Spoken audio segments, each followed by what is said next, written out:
Buenas tardes a todos y bienvenidos al sexto coloquio de investigación que organiza la Dirección Ejecutiva de Investigación y Posgrado de la Universidad Rosario Castellanos. Me presento, mi nombre es Sony Solano Cristóbal y seré quien moderará esta mesa titulada Estrategias para mitigar el cambio climático en la Ciudad de México, la cual pertenece al programa de maestría en cambio climático y biodiversidad. En esta mesa contaremos con la participación de dos docentes comentaristas que tengo el honor de presentar.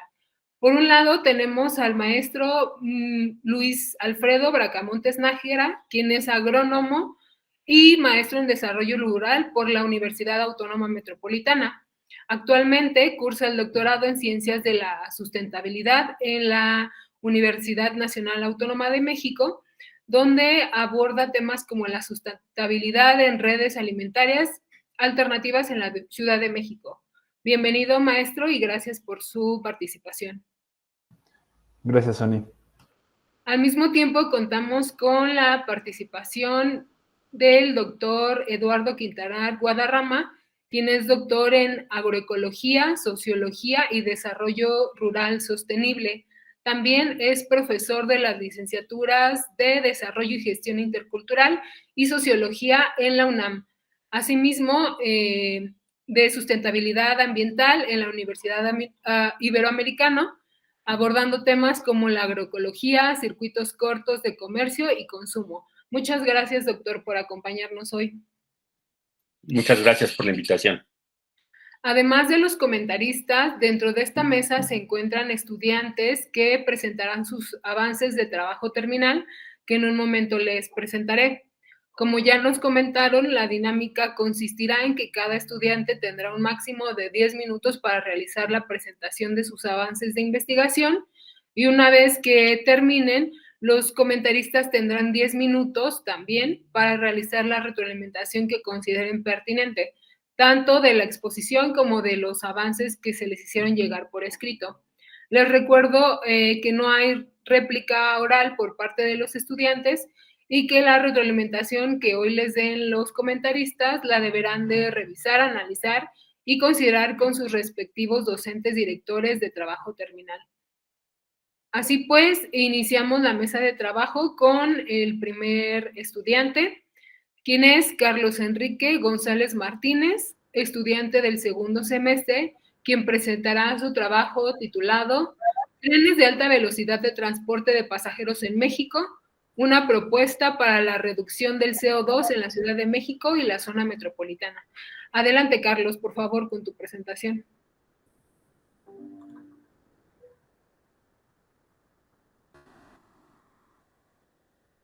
Perfecto. Ya lo están viendo, ¿verdad? Sí. Perfecto. Bueno, mi nombre es Carlos Enrique González Martínez. Como tal, voy a hacer la presentación de mi tema de investigación, que son trenes de alta velocidad de transporte de pasajeros en México, una propuesta para la reducción de CO2 en la Ciudad de México y la zona metropolitana.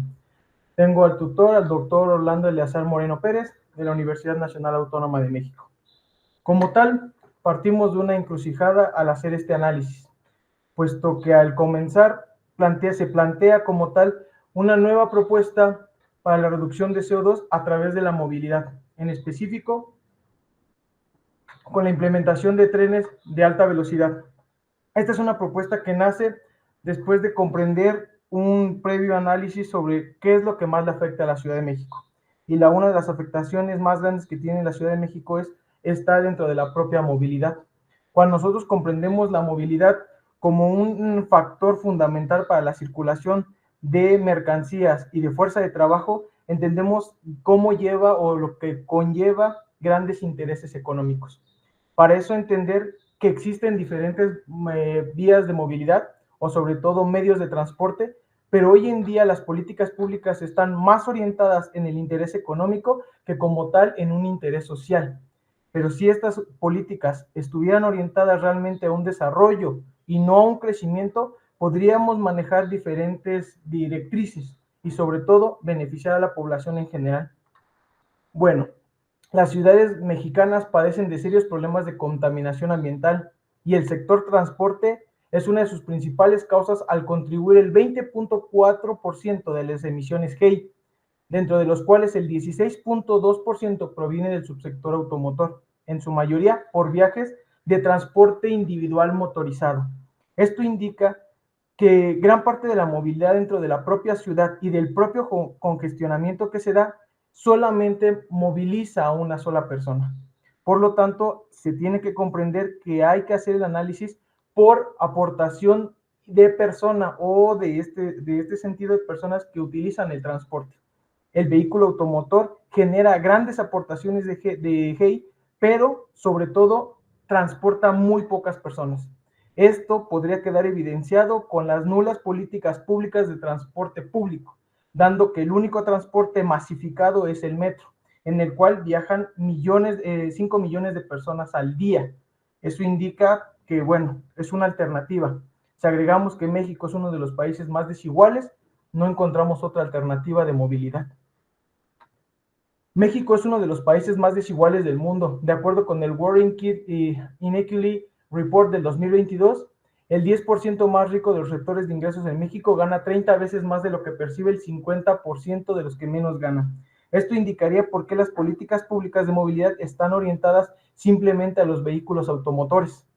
Como tal, toda la demás persona que no tiene acceso económico para utilizar estos medios de transporte de forma personal, nos encontramos en la encrucijada de utilizar el transporte público, pero encontramos que el transporte público es de gran deficiencia.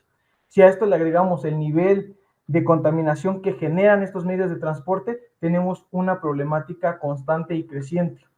Diariamente ingresan al territorio capitalino 1.720.145 personas provenientes de los estados aledaños. De acuerdo con un estudio de movilidad de 2017 del Instituto Nacional de Estadística, INEGI, las personas que ingresan diariamente al territorio capitalino provienen de los estados de México, Hidalgo y Morelos. Lo que genera la tendencia es que la dispersión del poder adquisitivo está orillando a la gente con menor ingreso a las periferias. Esta problemática se mantiene constante debido a la centralización de los recursos dentro de la Ciudad de México. Pero esto ya no puede ser sostenido. Una, debido a la falta de recursos que ya podemos ver.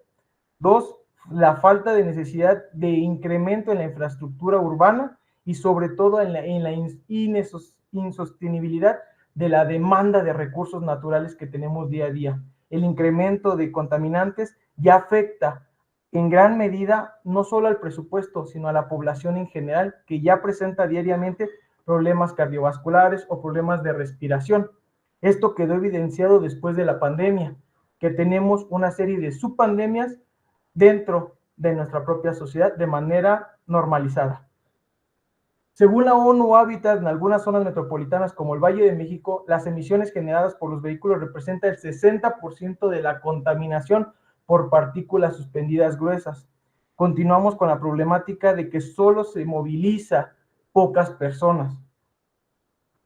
No tenemos instaurada políticas públicas para la reducción de estas contaminaciones, de estos contaminantes. No solamente es prever que son las industrias, las grandes empresas, sino es dentro de nuestra propia movilidad lo que estamos generando en aportes. Bueno, dentro de esta condicionante entendemos que en países ya desarrollados donde hay una implementación de un modelo público de transporte, donde hay una implementación de trenes, tenemos la reducción constante de estas emisiones de CO2. No solamente nos podemos quedar con los medios de transporte comerciales, como lo serían los aviones o como sería, reitero, los vehículos automotor, porque si lo analizamos en comparación de cuántas personas realmente pueden mover, pues sus niveles de contaminación son altos y poco beneficio en la movilidad. Por eso yo me planteo esta situación. ¿La implementación de trenes de alta velocidad sería una solución para la disminución de CO2? ¿Y cuál será su impacto en el medio ambiente en la zona metropolitana de la Ciudad de México? Comprender que esta situación no es la implementación directa en la ciudad, sino en las periferias, porque ya no podemos considerar a la Ciudad de México como un ente aislado. Debemos de comprenderlo como un ente íntegro, ya que nos debemos desarrollar, o más bien se ha desarrollado el crecimiento a tal manera que debemos considerar la zona metropolitana de la Ciudad de México. Esta implementación cae en primera situación en la interconexión de diferentes zonas metropolitanas. Para que esta viabilidad exista, sería el mejoramiento como tal de una red de transporte público que nos permita descentralizar los recursos de la Ciudad de México y sobre todo generar nuevos puntos de desarrollo nodal. Esto a la larga nos demandaría menos recursos y por lo tanto podríamos desarrollar diferentes puntos beneficiando de manera económica y también reduciendo los impactos directamente en el ambiente. Por lo que me comprometo en el objeto de estudio la importancia de la implementación de una solución espacio-temporal que beneficie a la población general mexicana y su medio ambiente. Como objetivo general, es analizar la viabilidad de la implementación de trenes de alta velocidad como beneficio en la movilidad del medio ambiente y de los habitantes de la Ciudad de México. Mis objetivos particulares es la necesidad de desarrollar concientización de la importancia de la madre naturaleza como un ente fundamental. Esta problemática parte de que al momento de realizar mi investigación me doy cuenta que la gente está completamente desubicada de su condición natural y de los impactos que tiene el desarrollo humano sobre la naturaleza, que como consecuencia, al tener cambio climático, vemos estos grandes cambios radicales afectando en la actualidad de manera directa todos los desarrollos tanto económicos como sociales. Por lo tanto, estudiar la circulación del capital desde un enfoque crítico y sus impactos en la zona metropolitana. Ya no nos podemos quedar con políticas públicas orientadas solamente al interés económico. Debemos orientarla en el desarrollo de la población y no solamente su crecimiento. Por lo tanto, la viabilidad de una red ferroviaria de alta velocidad en México. Como tal, en la actualidad tenemos la condicionante de esta investigación que la actual presidenta ya ha presentado no solamente algunos modelos de implementación de trenes, sino como tal se está buscando implementar este medio de transporte masificado. Por lo tanto, hoy más que nunca tiene más viabilidad de esta investigación. Bueno, justifico la importancia de mi análisis con la implementación de un transporte como el tren de alta velocidad recae directamente en la viabilidad e implementación de una solución espacio-temporal a las necesidades desarrolladas ante el crecimiento constante de la zona metropolitana de la Ciudad de México. La urgencia de encontrar soluciones viables al mejoramiento de la calidad de vida de la población de la zona metropolitana que permita un correcto desarrollo no solo económico, sino medioambiental dentro de la población. Ya no podemos tener separada esta condición del medio ambiente con la población. Tienen que entender la importancia de un desarrollo conjunto, de la importancia del respeto, porque ya lo vemos reflejado directamente en nuestra condición diaria de enfermedades, de incremento en el presupuesto y sobre todo lo que percibimos como medio ambiente. Como tal, bueno, esta es mi bibliografía, parto de un análisis crítico y actualmente ya me encuentro en lo que sería el capítulo 2 de la tesis, donde el capítulo 1 lo desarrollo completamente de manera teórica, el capítulo 2 es un análisis histórico y la implementación del capítulo 3 será la aplicación de este modelo. Por lo tanto, gracias por su atención. Muchas gracias, Carlos, por tu participación y comenzamos con la ronda de retroalimentaciones. Por favor, maestro Luis Alfredo. De acuerdo. Gracias, Carlos, por estar aquí hoy. Gracias por la invitación. Bueno, tú escuchaste que yo soy agrónomo de desarrollo rural y estudio ciencias de la sostenibilidad, pero ahora justo estoy dando una clase en la UNAM sobre ciudades y sostenibilidad y creo que eso puede ayudar para complementar un poco lo que vienes presentando. Me dio mucho gusto, primero que nada, me dio mucho gusto ver que tu presentación mejora mucho con relación al documento que me enviaron. O sea, el documento es un documento muy corto, donde creo que no se puede dar desarrollo a muchas cosas. Bueno, ahí yo te comento varias cosas y te pregunto varias cosas que creo que se responden en la presentación y además me doy cuenta que estás en un momento, digamos, estás a la mitad del proceso de desarrollo de la tesis. En ese sentido, hay muchas más preguntas por delante que, digamos, toca responder, ¿no? Pero que no necesariamente tendrían que estar ahorita listas, ¿no? Bueno, voy a tratar de... O sea, anoté varias cosas, pero voy a tratar de organizarlas, ¿no? O sea, en primer lugar, creo que es muy importante comprender la dinámica de la movilidad en la Ciudad de México y entender por qué la gente se mueve como se mueve. Creo que, o sea, eso fue algo que yo me di cuenta cuando leí lo que tú nos presentaste. Sobre todo porque plantea la pregunta de si la problemática es poder mover más personas más rápido con menos emisiones o generar diseños de ciudades que hagan que las personas se tengan que mover menos. No sé si has escuchado esto de las ciudades de 15 minutos que plantean que las ciudades sustentables son estas ciudades donde todo lo que necesitas está cerca de casa, ¿no? O sea, que realmente puedes llegar en bicicleta o caminando a menos de 15 minutos para llegar a un hospital, para llegar a una escuela, etcétera, ¿no? Claro que poder construir diseñar una ciudad de 15 minutos implicaría casi que replantear lo que es la Ciudad de México, ¿no? Lo cual también nos lleva a las preguntas de, ¿es viable a largo plazo? ¿Existe y podría ser sostenible la zona metropolitana del Valle de México? O sea, habría que pensar ahí, ¿no? O sea, se trata de pensar en cómo intercomunicar los diferentes pues, municipios, alcaldías que existen en la zona metropolitana o empezar a pensar otro tipo de diseños. Y en ese sentido, justo como que se cuestiona también como la necesidad, la viabilidad o la dirección de una propuesta como la de los trenes de alta velocidad. Creo que, bueno, al final voy a ver más como, a tocar más temas como de forma, ¿no? Pero primero me gustaría temas más como de fondo. Otra cosa que me surgió cuando estaba escuchando tu presentación es esta idea que creo que se relaciona con los comentarios anteriores de que interconectar los municipios periféricos que están en la zona metropolitana permitiría redistribuir pues, digamos, la concentración económica y por lo tanto estaría atendiendo de cierta forma a la desigualdad económica, ¿no? O sea, como que tocas el tema de desigualdad desde varios lados, o sea, diciendo que la desigualdad explica en parte, y creo que ahí hay que matizarlo muy bien y tratar de encontrar cuál es la relación y si es el factor predominante, pero que explica por qué las personas usan autos, ¿no? Y es una de las cosas que a mí que yo podría cuestionar, ¿no? O sea, como, ¿cuáles son los factores que llevan a las personas a usar autos particulares y no transporte público, ¿no? ¿Es la desigualdad económica o qué otros factores están operando en esa decisión, ¿no? Siempre se menciona, ¿no? La calidad del transporte público. En la medida que no tienes un transporte público de calidad, la gente va a tender a usar medios particulares de movilidad.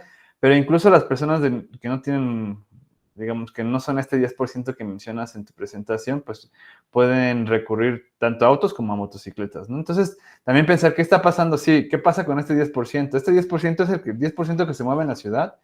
O más bien eso es este 50%, es este otro 90% de personas que quizás no son estos 10% que tienen el 80% de la riqueza, sino que este 90% que tiene otras características, ¿por qué se está moviendo, no? Entonces, o sea, como que yo lo que quiero es cuestionar la relación entre desigualdad social y económica y la manera en que te mueves, ¿no?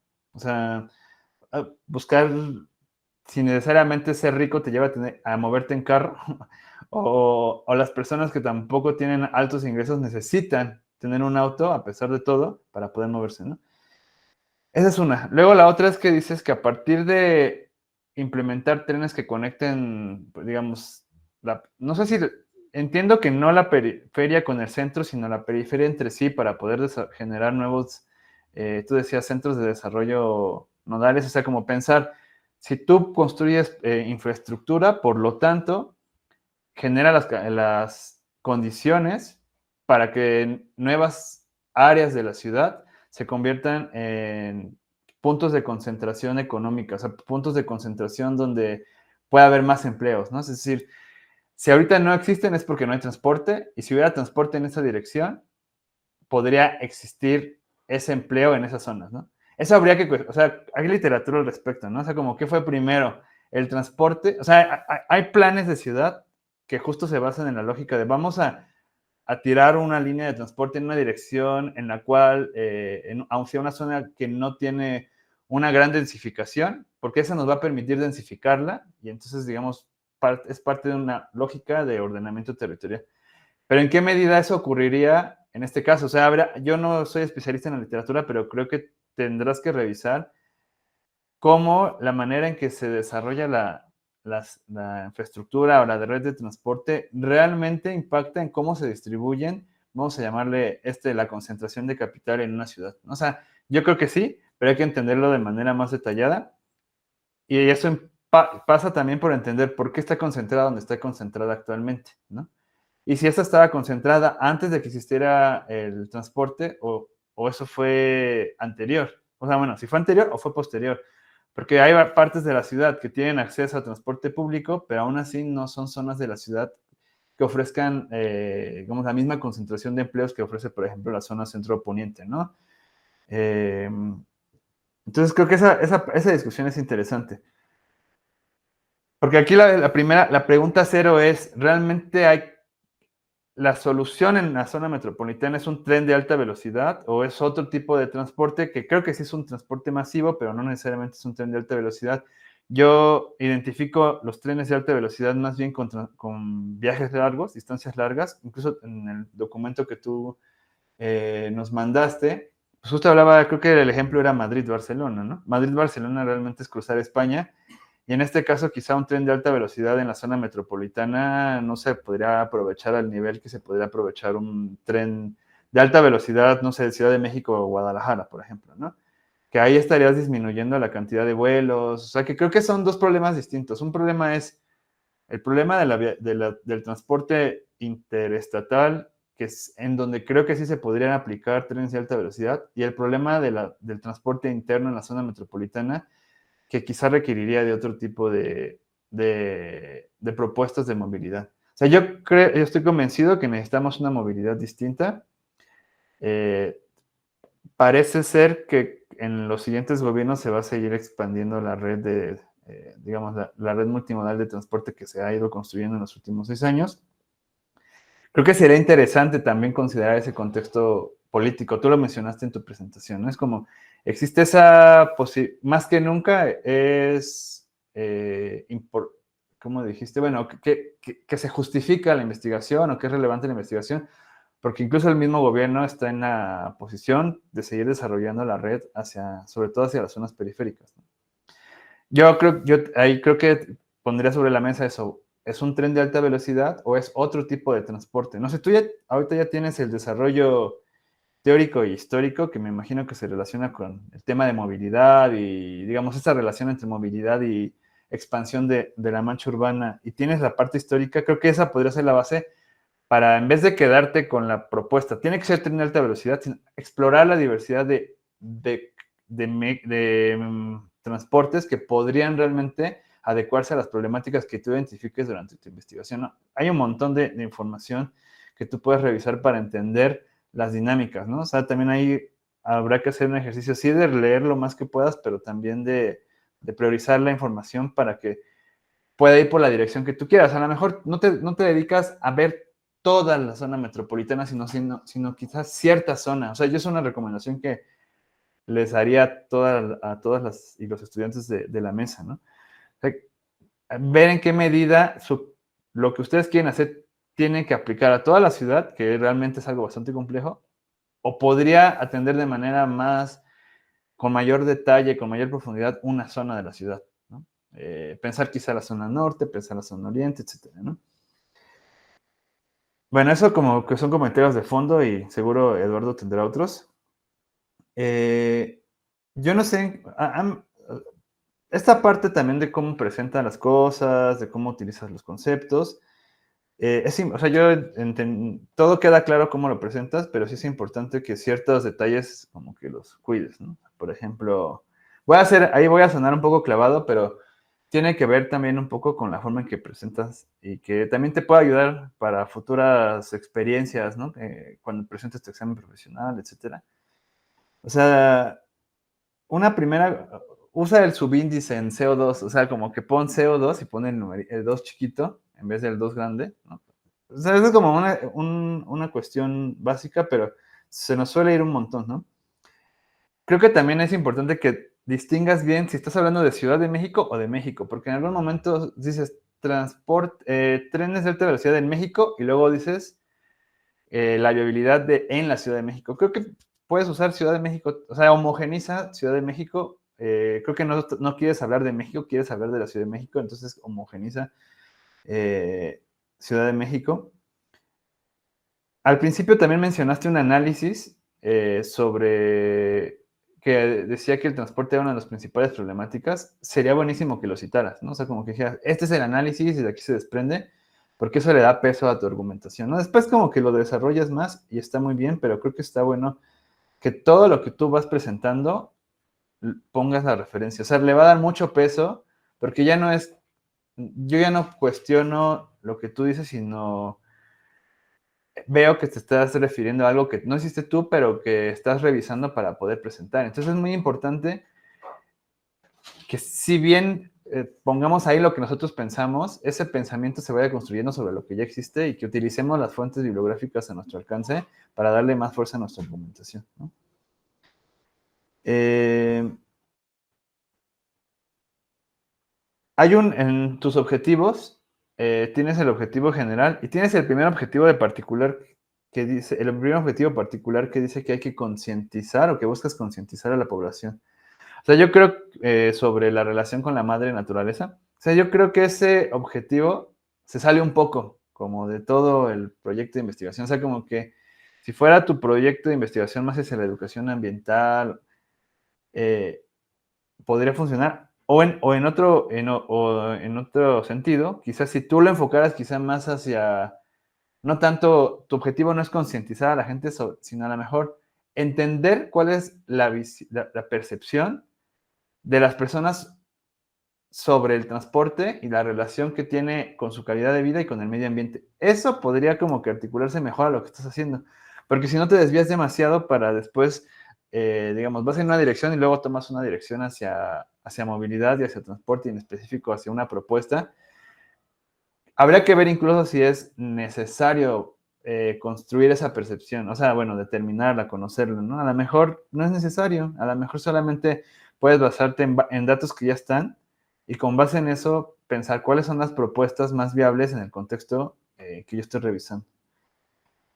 Y ya, ¿no? O sea, en general, te digo, me gustó mucho poder ver una investigación mucho más desarrollada que lo que revisé en el documento y pues aprovecha de las vacaciones para poder seguir avanzando. O sea, en algún punto tienes que parar tu revisión histórica y teórica para poder empezar a concretamente revisar la viabilidad, o sea, como que contestar la pregunta de investigación, ¿no? Y yo te decía, ¿no? En resumen, el problema de movilidad va más allá de qué transporte usamos para movernos y tiene que ver mucho con cómo está diseñada la ciudad, considera eso. Considera otras alternativas en el tema de movilidad, no necesariamente tienen que ser estos trenes. Y considera el tema de lo económico. O sea, alguien usa carro porque tiene más dinero, o incluso la gente que no tiene tanto dinero se ve forzada a usar carro. ¿Y por qué la gente usa carro? Y por otro lado, transformar la infraestructura, creo que sí cambia la calidad de vida de las personas, porque pues hay encuestas que hablan de la cantidad de tiempo que pasa la gente en el transporte público y hay estudios de cómo eso afecta su calidad de vida, pero a lo mejor lo que hay que analizar con mayor profundidad es si la forma en que se estructura la ciudad, en términos, bueno, la red de transporte redistribuye la acumulación de capital. O sea, sí, quizás sí, pero hay que explicarlo de manera más clara y a lo mejor, además, contextualizar a la Ciudad de México y además utilizar estos estudios históricos y teóricos que tú mencionaste. Y bueno, creo que sería todo. Gracias, Carlos. Gracias, Luis. Continuamos con los comentarios del doctor Eduardo Quintanar, por favor. Sí, gracias. Bueno, ya Luis tomó varias cosas. Yo quizás quisiera hacer igual puntualizar estas cosas, ¿no? Lo del tren de alta velocidad igual me parece una cosa, no sé de dónde, ¿no? Porque efectivamente los trenes de alta velocidad se usan para grandes distancias, ¿no? Madrid-Barcelona, Madrid-Sevilla, ¿no? Claro, a veces Madrid-Córdoba, Córdoba-Sevilla, que es una más chiquita, pero digamos va en esa ruta, ¿no? Entonces, Yo no sé si habría que tener un diagnóstico precisamente de cuál es la problemática del transporte en la ciudad, ¿no? Entendiendo que además ayer estuve presente en un proyecto de electromovilidad, ¿no? Precisamente del doctorado también, en donde precisamente hay nuevas estrategias, ¿no? Están los trolebuses, están el metrobús eléctrico, está los teleféricos, ¿no? Entonces, digamos, hay por ahí ya una serie de políticas y de estrategias de un proyecto de movilidad, por lo menos en la Ciudad de México, y entendido que con el Estado de México se están pensando, además del suburbano, hacer otras rutas, ¿no? Entonces, creo que hay que, aunque me parece que es una visión histórica lo que has hecho y todo, ¿no? Me parece que habría que entender qué es lo que está sucediendo en temas de la electromovilidad en la Ciudad de México y la zona periurbana, ¿no?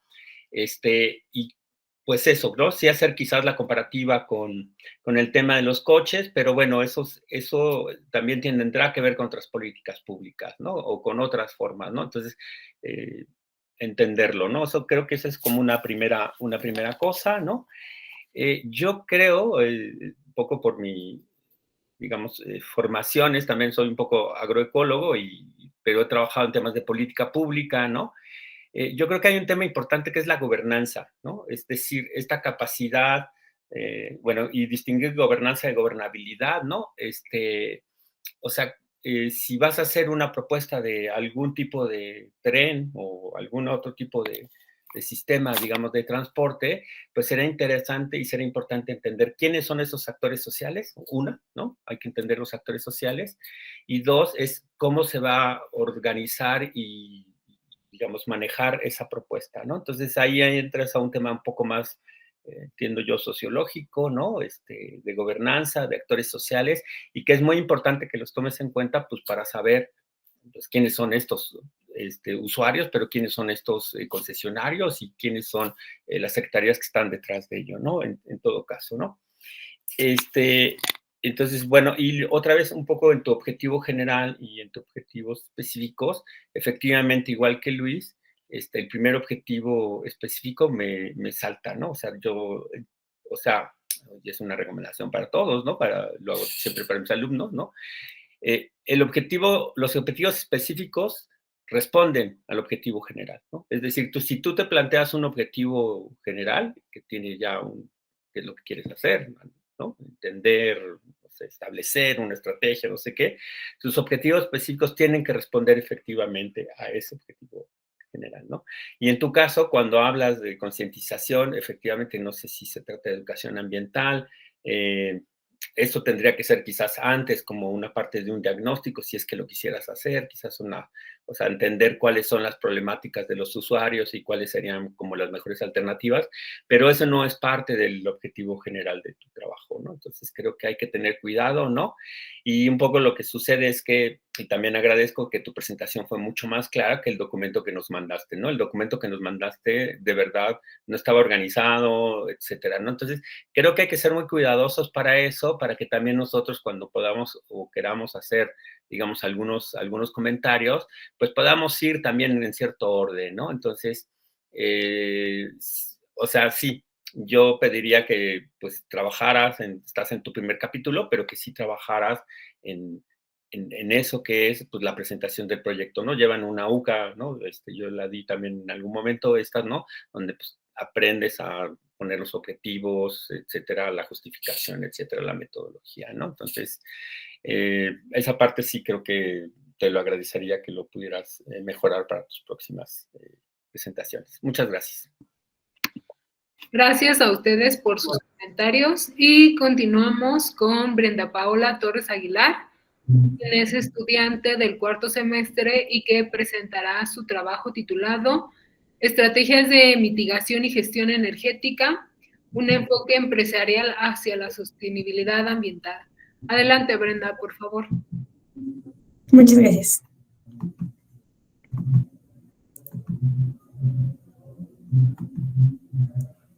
¿Se ve en pantalla? Sí. Ok, muchas gracias. Bueno, justo el tema es, bueno, opté por informe académico, por experiencia profesional, Esto con el tema de justo un enfoque empresarial hacia la sostenibilidad ambiental, que toca varios aspectos de la sostenibilidad. Y mi comité tutorial está conformado por la doctora Margarita Velázquez, la maestra María Fernanda MacGregor y la doctora Sandra Grisel. Como introducción del informe académico por experiencia profesional, pues busco compartir como los aprendizajes y las lecciones aprendidas, los resultados finales, y también pues el objetivo de este informe es compartir la experiencia en el diseño de capacitaciones, destacando la importancia de fortalecer estos aspectos en el ámbito corporativo y también proporcionar pues un fortalecimiento de las capacidades en el gobierno corporativo en relación con aspectos de ASG, que es gestión ambiental, social y de gobernanza. La metodología se divide en 4 capacitaciones, que son 4 sesiones, ahorita están siendo presenciales, en el cual se dividen como por 4 módulos. Y las otras, depende del sector o la organización, pueden ser presenciales o virtuales.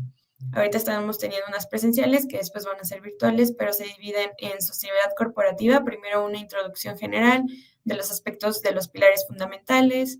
Después la siguiente sesión es los ODS y cambio climático. Es un análisis del negocio en cuanto a sus emisiones, la degradación ambiental y todos estos como impactos y riesgos ambientales que podría tener la organización. Y estrategias estrategias que puedan mitigar estos riesgos. La tercera capacitación es el futuro de la responsabilidad social en los negocios, que igual examinamos con el enfoque de ASG. Y estas estrategias enfocadas en temas sociales y diversidad cultural que pueden mejorar la percepción de las empresas y estimular su innovación.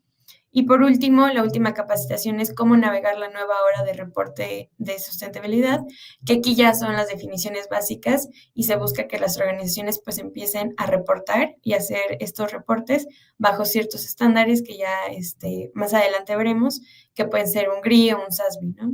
Ya eso sería el módulo final. Y a grandes rasgos, la estructura de estas capacitaciones se divide en marcos conceptual, que es la introducción. Luego también vemos temas de legislación y regulación que puedan aplicar a la empresa de diferentes sectores y el gestión de riesgos y oportunidades y herramientas de gestión. Esto es como así se estructuran las capacitaciones. Cabe mencionar que estas capacitaciones se están brindando al sector eléctrico, de alimentos, de moda, de retail y también infraestructura y minería. Son los sectores a los que se están dando estas capacitaciones y cada módulo pues también se dan casos específicos de acuerdo al sector o la industria. Aquí es como también empezamos las capacitaciones dando como todo este contexto de la sostenibilidad, desde cuándo empezó y hasta ahora cuáles son como estos nuevos marcos de reporte. Aquí podemos destacar el informe de Nuestro Futuro Común de 1987, igual destacamos el Protocolo de Kioto y vemos cómo ahora se viene como esta nueva era de divulgación de sostenibilidad que son ya por las IFRS que lo pone el sector financiero. Y aquí estas IFRS, las normas de divulgación, la 1 y la 2, ya piden a las empresas que divulguen sus impactos, sus riesgos y sus oportunidades en un contexto de cambio climático. Entonces vemos cómo ya se está haciendo una necesidad hacer este tipo de reportes y también es una necesidad asegurarnos de que esta información pues sea verídica, ¿no? Aquí empezamos con la introducción general, que es el desarrollo sostenible, que sabemos que es aquel que cubre las necesidades sin comprometer las generaciones futuras. Y a nivel corporativo se entiende como sostenibilidad que tiene que tener estos 3 aspectos: dimensión ambiental, económica y social, que esto sí va a tener como consecuencia un planeta sano, una comunidad sana y una ganancia sana, hablando en los aspectos corporativos. Si tienes todo esto alineado, por lo tanto, también vas a tener una gobernanza alineada con estos aspectos. Justo como lo mencionaba en la gobernanza, aquí en las empresas también es un equipo encargado de estos aspectos, que lo estén monitoreando, que lo estén auditando y pues importante también que lo estén reportando. Y como sabemos, pues cada uno tiene su sistema de gestión, puede ser el sistema de gestión ambiental y sistema de gestión social o el sistema de gestión ambiental y social, ¿no? En conjunto. Empezamos con los objetivos del desarrollo sostenible. Aquí para cada organización lo que hacemos es revisar cuál es su informe o cuál es su estrategia y a qué objetivos de desarrollo sustentable estarían aplicando, y así los capacitamos para que ellos tengan entendido cuáles son sus ODS y cuáles también pudieran aplicar, ¿no? En dado caso que no los tengan monitoreado. Que aquí también vemos los temas de materialidad, que cuáles son los temas más importantes para la empresa y los alineamos con objetivos de desarrollo sostenible. Y aquí vemos cómo se alinea esta estrategia con la divulgación, que es justo lo que mencionábamos, ya que tienes una estrategia de sostenibilidad que va a cumplir todos tus aspectos materiales dentro de tu empresa. Ahora es importante que lo divulgues internamente y externamente. Aquí es algunos marcos que justo son para estos reportes y hemos visto cómo ha evolucionado desde 1997, que se funda GRI justo con el objetivo de crear estos informes de marco de sostenibilidad, y hasta ahora ya el IR, que es como todos estos reportes integrados donde las empresas pues ya están adaptándose a estos estándares. Y la parte importante de estos estándares es que justo verifica que los informes de sostenibilidad tengan relevancia, que involucren a las partes interesadas, es decir, inversionistas, ONG, academia, trabajadores, comunidades. Por ejemplo, ahorita en el sector eléctrico, muy importante las comunidades, la comunicación, comparabilidad y credibilidad de los informes, que bajo estos marcos pues vamos a cumplir con todos estos aspectos. Y estos son algunos resultados previos de la capacitación. Ahorita las capacitaciones todavía se están desarrollando. La última sería el 28 de junio, por eso se ve como resultados previos. Y aquí tenemos una 9 palabras donde se le preguntaba en especial a una industria de qué te llevas esta sesión en una palabra. Muchos, como vemos, es concientización, compromiso y conocimiento, que es el objetivo principal de estas capacitaciones, ¿no? El fortalecimiento de capacidades en el sector corporativo. Luego, cómo impacta el negocio al medio ambiente, que se le decía a cada colaborador de la empresa. Y aquí destaco que ellos ya tienen, con las capacitaciones, ya reconocen cuáles son los impactos del negocio al medio ambiente, y podemos ver que ya saben mencionar la contaminación del aire. Esta es una industria de energía eléctrica, entonces ellos tienen muy claro que un tema material es contaminación al aire, residuos y comunidades. Aquí igual por eso destaqué esta respuesta, que la vi más completa. Luego, dentro de la capacitación igual les preguntamos a qué se refieren cuando hablamos de sostenibilidad corporativa. Y aquí uno lo que mencionaba era todo aquello que genera rentabilidad financiera a la empresa, creando valor ambiental, social y económico a largo plazo. Entonces, igual estamos viendo ya que las empresas y los que lo componen ya están desarrollando, ya están relacionando tanto estos 3 aspectos con su rentabilidad financiera y creando valor empresarial, que tiene que ir de la mano. Y las conclusiones previas, aquí es como lo vamos a ver al final para cada organización, cómo se divide este camino a la sustentabilidad, que va desde descubrir, que es tu análisis de madurez, tu materialidad, luego navegar, que es justo las iniciativas, tus planes de acción que tienes que hacer para justo implementar estas estrategias, el activar, que ya es implementar el plan de acción, medir, que son los KPIs, medir el impacto, auditorías o cualquier monitoreo que se pueda hacer para ver los avances, ya sea positivos o negativos, las empresas los tienen que documentar y divulgar. Y por último, innovar, que es como este tema también de mejora continua y cómo las empresas pues pueden siempre estar mitigando estos riesgos del cambio climático o cualquier tipo de riesgo o impacto ambiental que tengan. Y bueno, ahorita también como conclusiones previas, porque todavía faltan con algunas industrias, pero podemos ver que estas capacitaciones son fundamentales para reforzar pues la capacidad del gobierno corporativo en temas de ASG, y la adopción de estas prácticas pues no solamente contribuye al desarrollo sostenible, también crea valor para las empresas y para la comunidad. Y pues es muy importante que el sector empresarial asuma esta responsabilidad activa en la implementación de prácticas sostenibles. Y pues estos son mis avances del proyecto. Muchas gracias, Brenda, por tu exposición. Continuamos con la ronda de retroalimentaciones. Maestro Luis Alfredo, por favor. No sé si Eduardo quiera que vayamos alternando para que le deje materia de También análisis. se gustan. Pero si quiere yo empiezo, Eduardo, no sé. Sí, empieza. Va. Bueno, gracias por estar aquí, Brenda. Revisé tu documento y ahí te dejé algunos comentarios. Igual en el caso de anterior, pues es mucho más completa tu presentación que el documento que nos enviaron. Supongo que fue por el tiempo que pasó entre el momento en que lo enviaron y el momento en que están presentando el día de hoy, ¿no? Entonces supongo que tuvieron ese tiempo para desarrollar lo que presentaron. Pero pues bueno, eso me agrada. Creo que, bueno, no me quedó claro en el documento que esta era una forma de titulación distinta. O sea, lo logré intuir por cómo estaba organizado. Pero bueno, creo que hubiera sido importante desde el principio marcar eso, ¿no? Es decir, este no es una tesis de investigación, sino es un informe de prácticas, bueno, de trabajo, de experiencia profesional. Y aún así creo que hay algunos comentarios, quizás más desde la práctica de la investigación, de la práctica académica que se pueden realizar. Yo creo que, y no sé cuáles son los requisitos concretos de este tipo de documento, pero que debes de acercarte a tu propia práctica profesional o a tu propia experiencia desde un punto de vista crítico a partir de las herramientas, de los elementos, de las reflexiones y discusiones que has tenido pues, a lo largo del posgrado. O sea, como que solo como describir lo que has hecho, aunque lo describas de manera muy detallada, no es suficiente para acreditar un grado, ¿no? Un grado, en este caso un posgrado.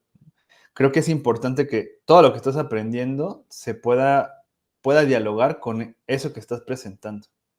Y entonces que tú puedas desarrollar una visión propia de lo que estás haciendo, ¿no? Porque yo no sé si tú estás totalmente de acuerdo con lo que haces o a partir de la maestría tú te has dado cuenta que ciertas cosas que tú haces, porque supongo que así las tienes que hacer también en ciertos casos, no corresponden quizá a tu nueva visión sobre cómo debería de ser la responsabilidad empresarial en términos de sostenibilidad, por ejemplo, ¿no? Entonces creo que esa es como un cuestionamiento, una sugerencia central, ¿no? Como debería de existir una revisión crítica de todas estas herramientas que tú nos estás mostrando, ¿no? Porque como tú sabes, pues hay un riesgo muy grande de que estas herramientas que buscan evaluar y generar estrategias de sostenibilidad terminen convirtiéndose más bien en estrategias de greenwashing, ¿no? O sea, estrategias que no estén generando beneficios concretos, sino que simplemente estén legitimando la lógica de acumulación de capital de las empresas. O sea, que un poco se mira, ¿no? O sea, creo que los protocolos digamos, no dejan de lado ese objetivo central que es pues que no puede existir sostenibilidad si no existe esta viabilidad financiera, que en particular es una viabilidad económica pues capitalista, ¿no? Y entonces es la pregunta que siempre surge, ¿no? ¿Es posible la sostenibilidad dentro del capitalismo?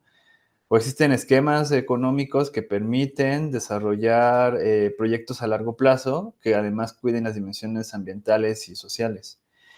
Pero creo que ese es uno de los puntos de donde tú podrías mirar la práctica que estás realizando, ¿no? Es como, ¿es posible realmente llevar a las empresas a orientarlas o alinearlas a un mundo sostenible, hacia una dirección, pues sí, como de sostenibilidad global y a largo plazo? ¿O realmente en el contexto en el que nos encontramos, si no hacemos las modificaciones necesarias, es muy difícil que dentro del capitalismo pueda existir un desarrollo sostenible a largo plazo, ¿no? O sea, yo es una pregunta que creo que muchas personas se han hecho. E incluso se ha cuestionado esto de desarrollo sostenible, ¿no? ¿Realmente es posible el desarrollo sostenible en el capitalismo? Porque como vemos en las herramientas que nos presentas, herramientas de evaluación, análisis y planeación, se sigue centrando en la generación de ganancias. O sea, son herramientas que están orientadas a empresas, ¿no? Y las empresas, si no ganan, no tienen sentido, al menos en el mundo capitalista, ¿no?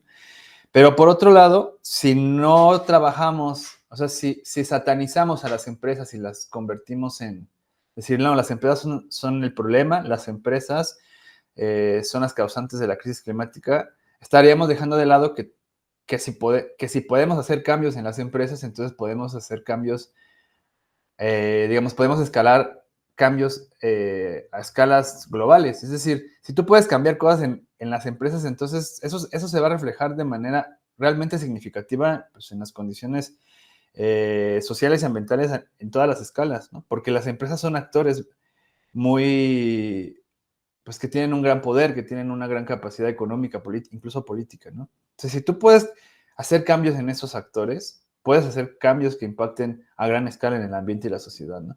Entonces, un poco como a modo de síntesis es, tú estás realizando una práctica que de alguna manera, pues, ya tú no, tu empresa o tu empleador te dice, esto es lo que tú tienes que hacer, tú aprendiste, te formaste para hacerlo, ¿no? Pero ahora a partir del posgrado tú puedes tener una visión crítica de lo que estás haciendo, pero no una visión crítica que simplemente decida tirar a la basura el capitalismo de las empresas, sino pensar en un camino realista y viable a corto, mediano y largo plazo que tiene que ver con cómo tendría que ser la capacitación, qué cosas sí se pueden cambiar dentro de este marco y cuál sería el impacto de esos cambios a través de procesos de capacitación como los que tú nos muestras, ¿no? Es decir, yo creo que si estás ahí y de alguna manera es tu trabajo, pensar cómo lo que yo hago puede tener un mayor impacto, ¿no? O entender también cuáles son las limitaciones, pero cuáles son las potencialidades, considerando que el sector privado es un sector muy poderoso, digamos que tiene una gran preponderancia en la gobernanza global, ¿no? Entonces, creo que por ahí tendría que haber una discusión. O sea, sí, creo que es importante que presentes tu experiencia, pero que nos ayudes a entender, por ejemplo, de dónde vienen estas capacitaciones, quién las creó, por qué se crean, por qué incorporan ciertos indicadores y ciertos indicadores, ¿no? Y luego que tengas una visión crítica de, ¿realmente están cumpliendo su objetivo? ¿Realmente es posible la sostenibilidad dentro del capitalismo? Sí, no, ¿cómo? Y entonces, ¿qué propones frente a eso, no? O sea, me parece que eso realmente cumpliría con el objetivo de presentar algo como una experiencia profesional a la luz de un estudio de posgrado, porque justo estás revisando un montón de herramientas, conceptos, y ya estás teniendo reflexiones que te permiten hacerlo, ¿no? Solo eso. Gracias, Cambio. Gracias, Luis. Continuamos con el doctor Eduardo Quintanar, por favor. Muchas gracias, Brenda. Digamos, yo vengo también de varios sectores, ¿no? Digamos, sobre todo del alimentario y todo, pero he tenido chance de trabajar en otras instancias, ¿no? Entonces, me gustó mucho el trabajo, me gustó, digamos, la manera en la que presentaste. Entiendo que es tu experiencia profesional que está puesta ahí, ¿no? Y que has trabajado, digamos, con este sector, ¿no? Y que estás buscando cómo a partir de, pues, de distintas metodologías, como me mostrabas, ¿no? Desde las que aparecieron hasta las nuevas, de cómo se ha buscado, pues, incorporar temas de responsabilidad social y ambiental, ¿no? Yo creo que es un trabajo importante. Yo creo que es importante ver un poco cuáles son estos indicadores o cuáles son estos conceptos o cuáles son estas ideas de cambios, ¿no? En términos de tiempo, ¿no? Por supuesto, creo que tienes un lugar privilegiado para poder también hablar con un sector social que no siempre es fácil para los que venimos de otros sectores sociales trabajar, ¿no?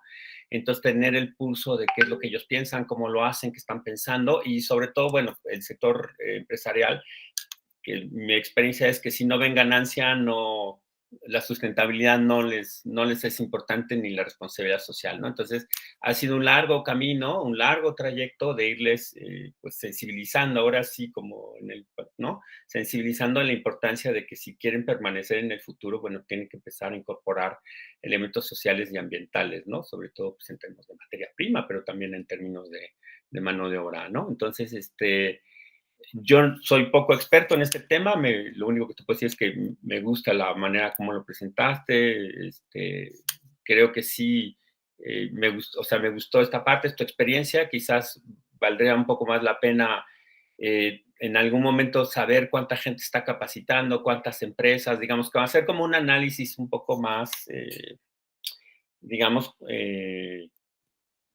sí, un poco más gráfico, ¿no? De pues, saber cuántas empresas, cuántos hombres, cuántas mujeres, digamos, establecer también tú una serie de indicadores, ¿no? de qué es lo que está sucediendo con estos grupos con los que capacita. Supongo que lo hacen porque tienen que entregar informes, ¿no? Pero que se puedan presentar, digamos, como en concentrados y que pudiéramos saber, pues, cuáles son estos resultados. Creo que algo que entiendo que es un informe, entiendo que no es una tesis, ¿no? Pero algo interesante a mí es como, por lo menos, un análisis de contenido, digamos, o sea, a especie como de memoria, ¿no? De lo que dicen las personas. Yo creo que lo que dicen los sujetos sociales a mí me parece que siempre es importante, ¿no? Porque tiene que ver con sus percepciones, tiene que ver con la construcción de sus propias formas de ver el mundo. Y yo creo que desde ese lugar que tienes, esta parte que rescatas en uno de los cuadros de lo que dice una persona sobre qué es el desarrollo sostenible, me parece que es muy valioso, digamos, ¿no? Para poder entender también desde otras trincheras a estos otros factores sociales, ¿no? Entonces, a mí creo que esa parte humana, ¿no? De darle, no solo, porque siempre pensamos en las empresas como un ente, ¿no? Igual que el capitalismo, ¿no? Un ente, pero saber que hay personas como nosotros, ¿no? Que decidieron hacer la vida de otra manera, es muy importante, ¿no? Y quizás, yo soy muy escéptico, también como Luis, ¿no? O sea, yo no creo que, bueno, soy escéptico y no, ¿no?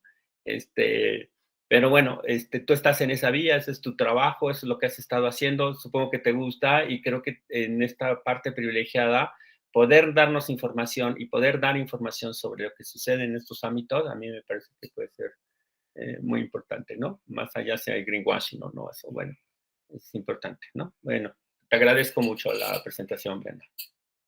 Gracias, cambio. Gracias, doctor, por sus comentarios y continuamos entonces con la presentación de Marisela Telles Flores, quien está cursando el segundo semestre de la maestría y que nos va a presentar su trabajo titulado Métodos complementarios para estimar las emisiones de metano en zonas urbanas y suburbanas de la Ciudad de México. Adelante, Marisela, por favor. Muchas gracias. Estoy arreglando esto. Sí, ya lo podemos ver. Bueno. Solo regresa a la... Bueno, si quieres desde ahí. Permítame. Bueno, ya. Muchas gracias. Este tema es sobre los métodos complementarios para estimar las emisiones del metano en áreas urbanas y suburbanas. Como vemos en esta gráfica, en las concentraciones de metano atmosférico, a partir de 1984, han ido creciendo para llegar al menos a diciembre de 2023 en 1932.23 partes por billón. Entonces, ha sido un gas de efecto invernadero que ahora es considerado el segundo mayor contribuyente al calentamiento climático a largo plazo, que tiene aproximadamente 2 años de vida, pero por lo mismo es un gas que si se logra mitigar, pues tendría efectos pues a corto plazo, ¿no? Entre comillas, porque el CO2 tiene una vida muy alta de millones de años. Entonces, aunque el CO2 se pueda mitigar, sus resultados van a ser a muchos años de efecto, ¿no? Entonces, por eso creo que el metano es un gas que a lo mejor no ha tenido la atención adecuada, pero que es muy importante, ¿no? Entonces, además de ser un gas de efecto invernadero, también es un forzante climático de vida corta, por lo que mencioné previamente. Entonces, las estimaciones de este gas, pues, sí, tienen un grado alto de incertidumbre por la disponibilidad de sus datos. En particular, no es un gas que se tenga contemplado como los gases criterio, en particular en México. Entonces, no es considerado a lo mejor para ser medido, pero sería importante que lo fuera, ¿no? Por otro lado, las zonas urbanas o suburbanas de la Ciudad de México, pues son un área de estudio que debido a su crecimiento y desarrollo continuo, pues son importantes para su medición, porque el 70% de las emisiones de los gases de efecto invernadero, pues están en las ciudades. Entonces, sí es importante que sea medido y que además nos va a servir para, pues, mitigar el calentamiento global. La justificación de ese trabajo es que es necesario crear estrategias holísticas que involucren a muchas áreas de estudio y de investigación con el objetivo de mejorar la calidad del aire y reducir este impacto del cambio climático, en particular en la Ciudad de México. ¿Por qué? Porque, como mencioné, no es un gas que se considere criterio, aunque sea tan importante y que a nivel mundial es el número 10 de emisiones. Lo pueden ver en esta gráfica, que realmente, pues, sí es de importancia. Entonces, por eso ¿cómo vamos a mitigar si no medimos, no? Entonces, primero vamos a estimar, vamos a cuantificar para poder crear alternativas de mitigación. Ahora, el objetivo de ese trabajo, por eso, es proponer métodos complementarios para estimar las emisiones de metano en la Ciudad de México, que pues conlleven a medidas de mitigación y control de emisiones. Y a la vez, pues proponer, tecnologías limpias de recuperación, pero también a lo mejor un tema que la sociedad sepa la gravedad de este gas, para que en conjunto pues se puedan crear una mayor participación de diferentes sectores de la sociedad. Entonces, en esta gráfica podemos ver cómo a nivel global o mundial el metano es el segundo contaminante, y esta gráfica en particular es de México, ¿vale? Ahora, los métodos, bueno, existen diferentes formas de medir estas emisiones. En particular, pues, hay enfoques diferentes, ¿no? Pero en este trabajo nos vamos a enfocar en las mediciones de fuentes directas e indirectas. Las directas, pues, son técnicas de medición que son con artefactos o instrumentos que toman las mediciones tal cual, ¿no? Que dependen de su calibración, de la importancia como que se tenga de las personas, bueno, de quienes realizan estas mediciones, y bueno, de los modelos de dispersión atmosférica, que este es un tema, bueno, que tiene que ver con mediciones directas, pero involucra muchos procesos, y los inventarios, que toman de manera general, pues, el estándar del grupo intergubernamental en cambio climático, que es, pues, prácticamente un grupo en el que están, pues, todos los países para ver cómo se afronta el cambio climático y cómo el avance, ¿no? En todo lo que proponen. Mediciones indirectas, pues, están las satelitales y los modelos matemáticos. Entonces, esta en particular, pues, es una ecuación gaussiana en la que ya se tienen bien los patrones, pero siempre y cuando las mediciones sean las correctas, que son con base en las directas. Entonces, ahí es cuando empezamos a ver este tema de lo complementario.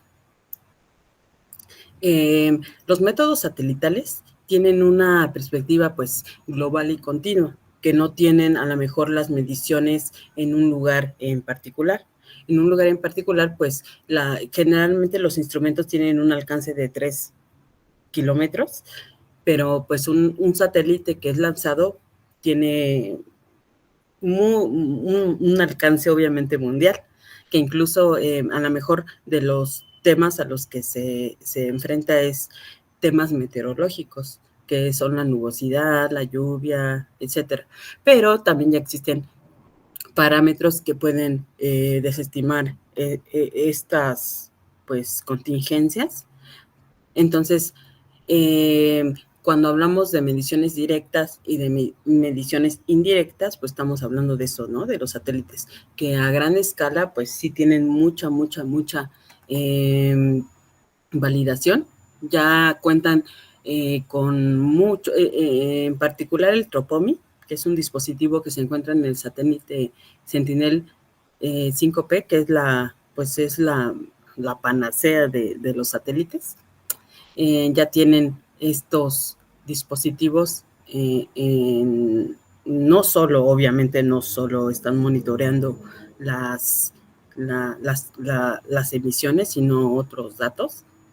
Entonces, pues nos puede proporcionar un método completo por la cobertura que pueden abarcar, pero pues se necesita complementar las validaciones con otros métodos. Ahora, ¿qué avances tenemos en este trabajo? Pues que tenemos datos directos de estaciones de monitoreo. En particular, el Instituto de Ciencias de la Atmósfera y Cambio Climático nos proporcionó datos de 2 estaciones que van a ser el punto de referencia, que es una zona, una está en una zona totalmente urbana, que es esta, la de la UNAM, que está en el instituto, y la otra en Alzonomi, que está en el Estado de México. Entonces, en este mapa podemos ver que todo lo verde son áreas rurales por AGEP. Las áreas rurales, de acuerdo al INEGI, pues se definen como por su número de habitantes, ¿no?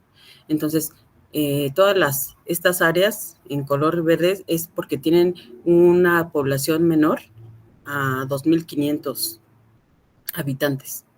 Y pues las demás es que no. Entonces, podemos ver que esta estación es completamente urbana y Alzonomi es completamente pues rural o que puede ser alguien una estación que pueda ir en ese proceso de ser suburbana, ¿no? Respecto a los datos de imágenes satelitales, estoy trabajando en un corte de información de Sentinel con datos del Tropomi. Esto es de Google Earth Engine. Cabe destacar que busco utilizar herramientas de software libre y que pues se adecuen a mis conocimientos. Entonces, lo que tiene Google Earth Engine es que tiene cortes en general de todo el mundo.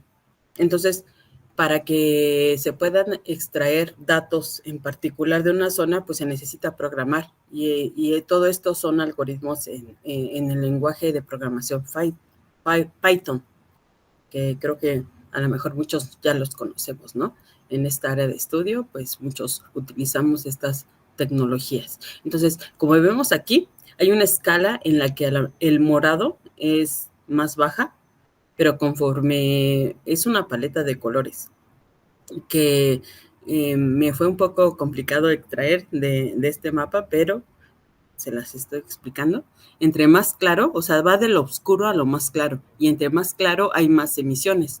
En América Latina y Sudamérica, pues vemos como Brasil pues tiene mayores emisiones y México está en medio, ¿no? Está entre los países que más emiten. Como lo mencioné, es el 10º lugar de los países que miden el metano.